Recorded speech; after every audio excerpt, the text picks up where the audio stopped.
এখন আমরা আলোচনা করব কেবল টিভির বর্তমান ব্যবসা ও সেবার বিভিন্ন দিক নিয়ে। আর এ বিষয়ে আলোচনা করতে আমাদের সঙ্গে স্টুডিওতে উপস্থিত আছেন কেবল অপারেটর অ্যাসোসিয়েশন অব বাংলাদেশ কোয়াবের সভাপতি ABM সাইফুল হোসেন।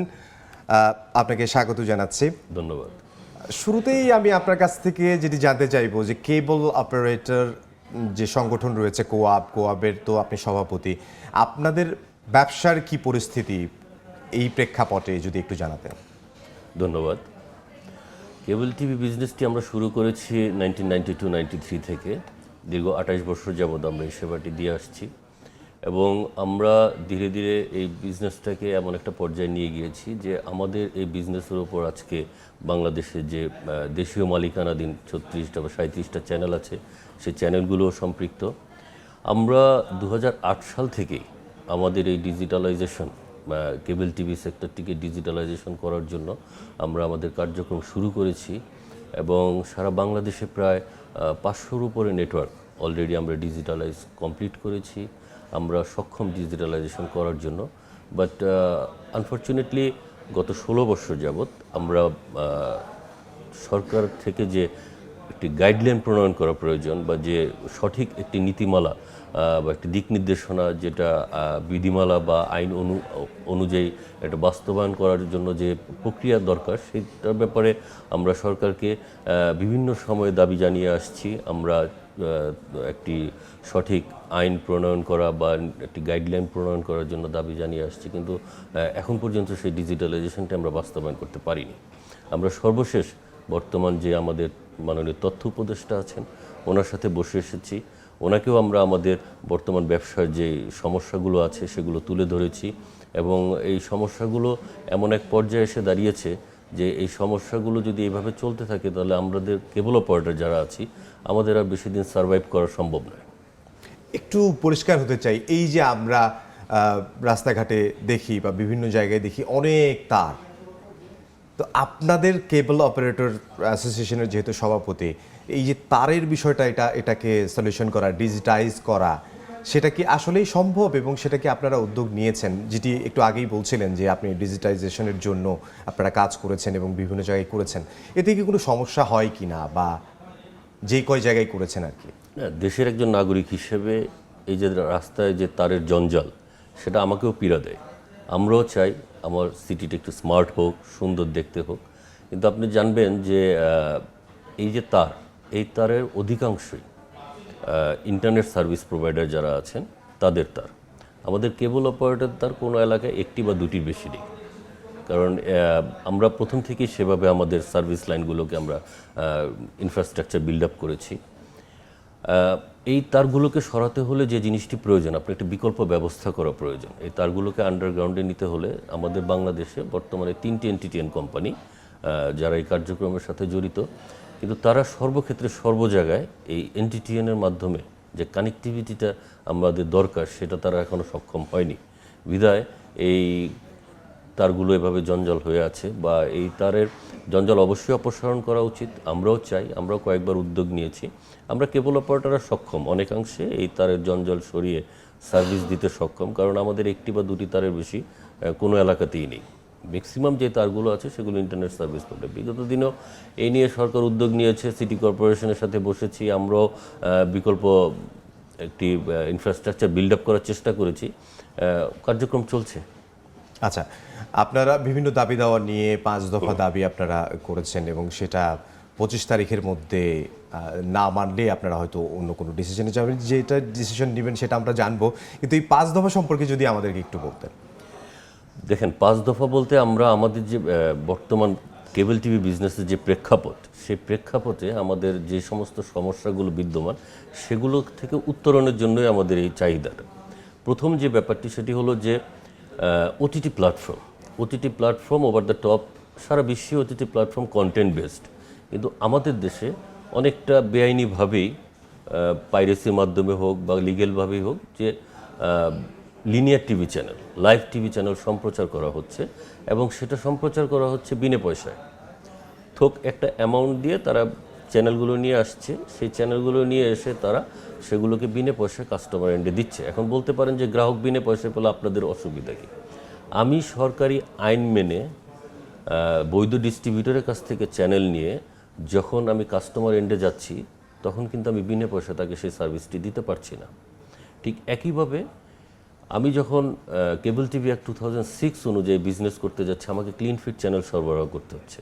আমি যখন কেবল টিভি অ্যাক্ট 2006 অনুযায়ী বিজনেস করতে যাচ্ছি তখন আমাকে বাংলাদেশি চ্যানেলের একটি লাইন আপ করে বিজনেস করতে হচ্ছে। আমি নিজস্ব কোনো বিজ্ঞাপনের চ্যানেল প্রচার করতে পারছি না। অন দি আদার হ্যান্ড আইন নেই, এই অজুহাতে ওটিটি প্ল্যাটফর্মগুলো নিজস্ব চ্যানেল প্রচার করছে, বিভিন্ন বিদেশি চ্যানেলগুলোকে তারা বিনা পয়সায় মানুষকে দিয়ে দিচ্ছেন। তো সেখানে লেভেল প্লেইং ফিল্ডার থাকছে না, এবং এই কারণে আমরা কেবল অপারেটর এখন আর সার্ভাইভ করতে পারছি না। কারণ একজন ফ্রি অফ কস্টে পেয়ে গেলে সে তো আর আমার কাছ থেকে পয়সা দিয়ে সার্ভিসটি নিচ্ছে না। দ্বিতীয়ত যে দাবিটি আমাদের, যে ইন্টারনেট সার্ভিস প্রোভাইডাররা তারা একটি বেআইনি কার্যক্রমের মাধ্যমে সম্পূর্ণ আইন বিরোধী একটি অপরাধ সংগঠনের মাধ্যমে এই চ্যানেলগুলোকে পাইরেসি করে তারা কাস্টমার এন্ডে বিনা পয়সায় পৌঁছে দিচ্ছে।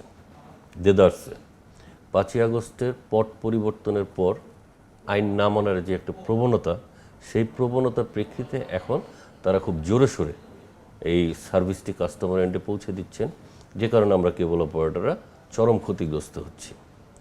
তৃতীয়ত, বর্তমান বিশ্বের যে প্রেক্ষাপট, সেই প্রেক্ষাপটে একটি দর্শকের চাহিদা পূরণ করতে গেলে আমাকে নাম্বার অফ চ্যানেলসের সংখ্যা বাড়াতে হবে, সার্ভিস আপগ্রেড করতে হবে, সুন্দর পিকচার, নিখুঁত শব্দ এবং কাস্টমারের ডিমান্ড অনুযায়ী চ্যানেল দিতে হবে, এবং যেটা সম্ভব শুধুমাত্র ডিজিটাইজেশন বাস্তবায়নের মাধ্যমে।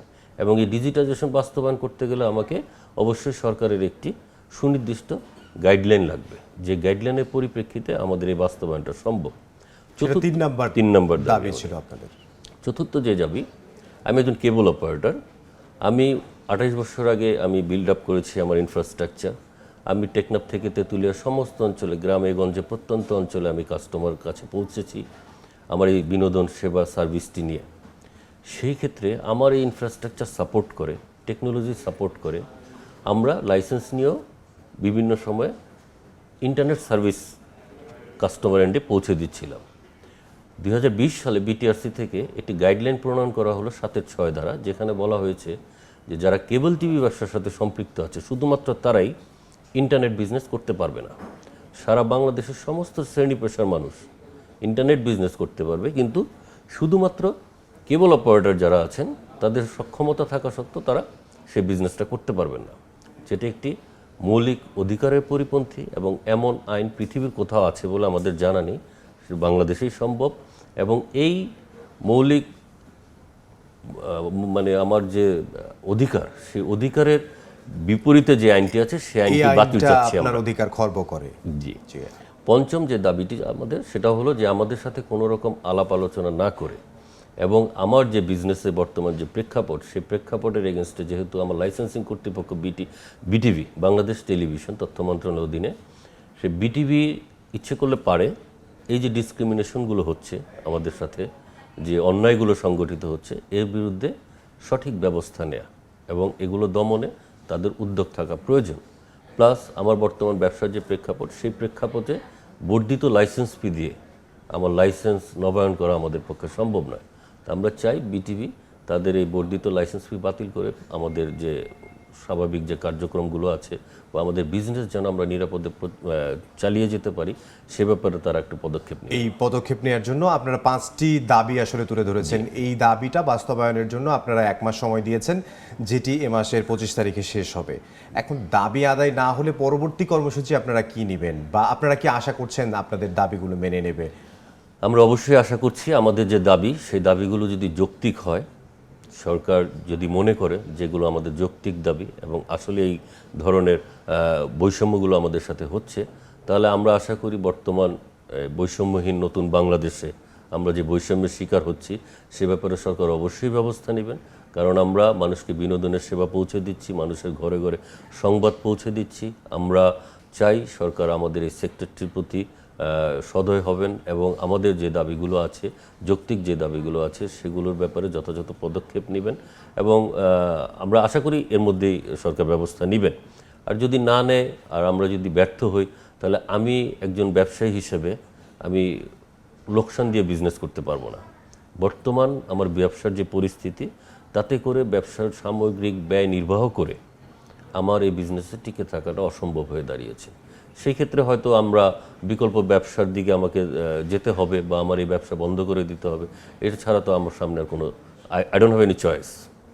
আপনাকে অসংখ্য ধন্যবাদ। আমরাও আশা করছি আসলে আপনাদের যৌক্তিক দাবি যেগুলো আছে সেগুলো পূরণ করা হোক এবং আপনাদের ব্যবসাটাও ঠিকঠাক মতো চলুক। অসংখ্য ধন্যবাদ আমাদের সঙ্গে যোগ দেওয়ার জন্য।